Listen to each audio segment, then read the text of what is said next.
大家好，我是乔乔妈。今天我们来做斑点虾。加拿大 BC 省的斑点虾是西岸知名的海鲜特产，每年只有春夏交际的6到8周的时间能够吃到这难得一遇的美味。斑点虾的味道是淡淡的甜味儿，肉质紧实弹牙，吃过斑点虾的人都赞不绝口。但是斑点虾的储存和吃法有很多误区，今天一边做虾一边和大家分享几点。许多人发现买回来的斑点虾前一秒还活蹦乱跳的，一遇到自来水就立刻蔫头大脑了。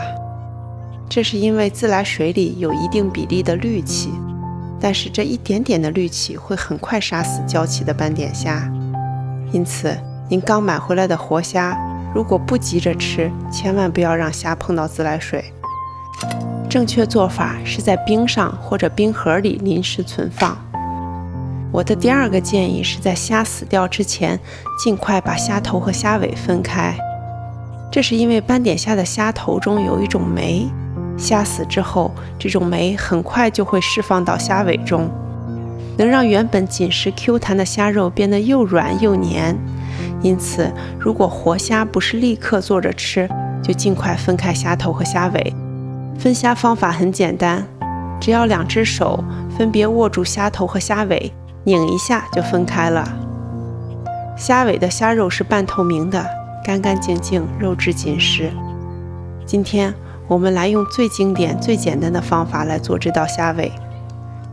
先把虾尾放到一个深碗或深盘里，煮一小锅开水，水量要能没过虾尾。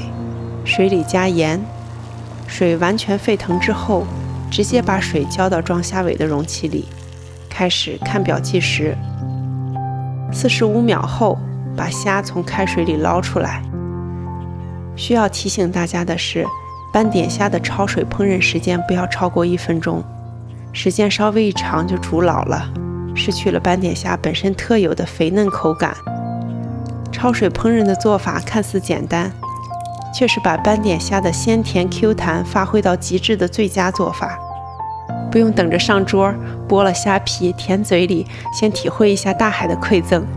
煮熟的虾肉是雪白的，吃一口甜丝丝的。虾肉吃起来有一点点像龙虾肉，但是要比龙虾肉更细嫩更鲜甜。尝过了原味的斑点虾，喜欢重口味的可以再调一碗简单的青芥末蘸料。这道斑点虾尾整个烹饪时间不超过1分钟，却能带给我们和家人欢聚在一起剥虾品尝的快乐。如果您喜欢我的视频，欢迎您点赞、订阅和分享，我们下期见。